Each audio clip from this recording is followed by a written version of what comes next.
Okay, you're live. Oh, you just killed the lights. Oh, there you go. Oh, now we got lights. You Look how pretty it is. You notice how that battery actually has power in it? Yeah. Look it's at actually that. There's doing stuff. Bug-eye bike. Yeah. Brake light works. Oh, you wiggled the wires the correct way this time? Yeah, I did. Made sure everything was good to go. Oh my God. This bike's almost rideable now. All right, show them what you did. What did we do? All right, We left off in the video, what, about 8 months ago? 8 months ago, yeah. Yeah, turn this off. Still don't have enough money. Yep. Honed and did all that good stuff on the cylinders. New pistons, new rings. New rings. New heads. New heads, valved. Made them all super sick. Redid the, went down on the rockers. Made sure that they were all super sexy.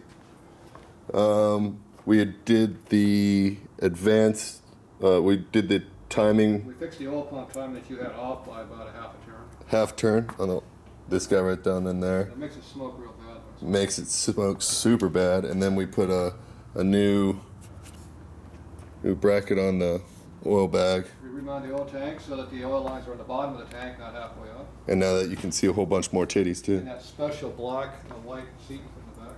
I put that guy on there. Yeah, there you go. That's That was the main point. Yeah, that's the important part. Redid the electronics a little bit because I had to put a new battery in there. Now the lights work. And now the lights work. We don't know about the generator though. We don't know about the generator yet. Last time I checked, it was still pretty good. Yeah, well, And find out. didn't you mess with the back wheel a little bit, make it look? Nope, haven't touched that since. All right, so well, Wheels probably still wobble. maybe a little bit. We'll see what happens. We got the motor run, now we worry about the chassis. Exactly. All right. And we adjusted the carburetor. We did adjust the carb because it was running too rich. Way rich. Because I have these sweet exhaust on there. That's why. We have an adjustable main jet carburetor and it was like 3 turns too much. And so now we're good to go. Yep. Is it cooled off enough to relight? Yeah, almost. We rev it up a little bit. Yep. It's nice and quiet compared to what it was in the last video. Yeah. It's super quiet. It's very inconspicuous. That's right.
when you change out that butterfly to make the, I think you need a bigger O-ring on this. Okay. To get this throttle lever over here to work correctly. Remember you changed the throttle position? Yeah. We put in the hand throttle style up here instead of the internal throttle. So the cable, instead of being way down here, is now up here. But I don't think you have the throttle disc where it closes all the way because the carburetor won't shut down anymore when we got it. So we got to pull this carburetor off and readjust that. I also just leaned that out about another turn. So it runs better again. Yeah. Cool. Starting to take the throttle a lot better. So it's nice and responsive now. So we're breaking the rings in. We're hardly even abusing it at all. Not yet. No, just lightly revving it. So right now the rev limiter doesn't seem to be kicking in like it was.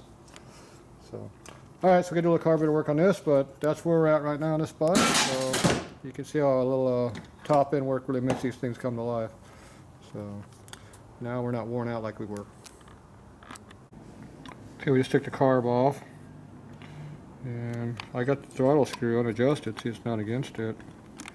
And if you look up to the light, gas line dripping all over the exhaust pipe. That's not a problem, is it? No. That's what that sizzling noise was. See the little bit of light through there? That's called air leakage. So you need to readjust this throttle disc so that it closes. Gotcha. Well, you can see if you put it in the correct way, you might have it upside down, but it looks like you might have it the correct way. Now, if we get anywhere near this exhaust stem, it's going to get burned. You know, say your fancy paint. Yeah. It's white again right there. Nice. It's self-cleaning. Look at that. There we go. Look at that.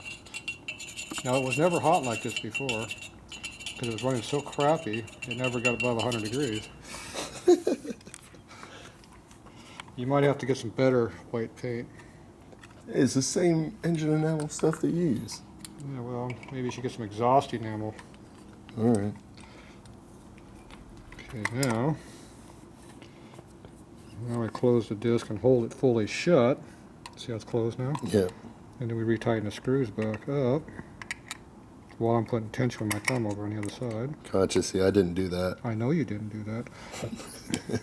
I could tell by how the bike was running so nicely. Now when you look up to the light, do you see any light through there? A little bit. Oh, okay. Well, that's how your worn out carburetor is. So now when we go and move this adjustment screw down until it touches now. There, see how it starts to open? So now we put the air gap back in it to make it run. Once I get it running again, I'll close it up and it might idle down now. Cool.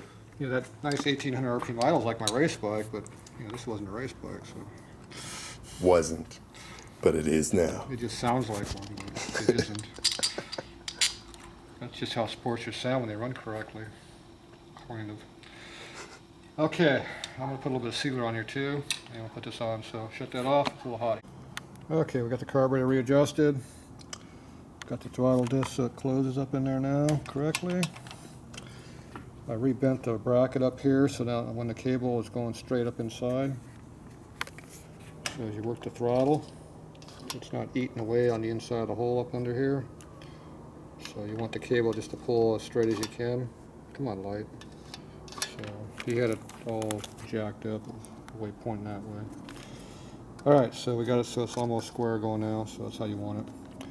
Okay, now we got everything fixed. We'll probably have to readjust the idle mixture a little bit because it should work a little differently now. Good. Maybe that's why I had it so rich before, because it's sucking so much air.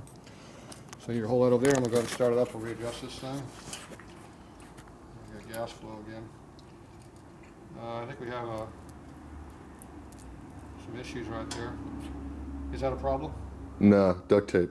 Duct tape. Okay, I'm going to have to do a little revision right now, so. Whoop. He doesn't want to show his crappy hose how it's all falling apart. We cut this twice now because it keeps breaking every time we touch it. So this is the quality of the material in there. I think the gasoline is having some effects to this.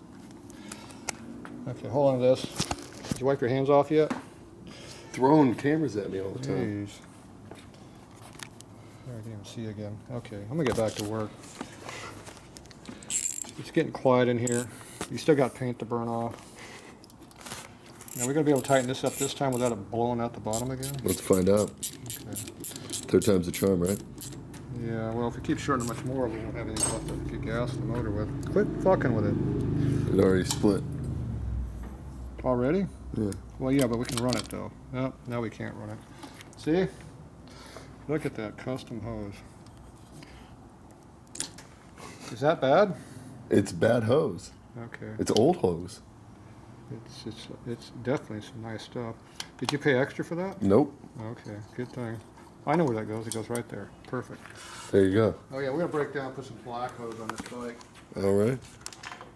Now, unlike your hose, this stuff actually says fuel line on it. Yeah, mine doesn't say that. I'm gonna go ahead and replace this piece up here while we're at it, because you've been going like that with it all day. So we're gonna replace all the fuel line. We'll be back when we're done.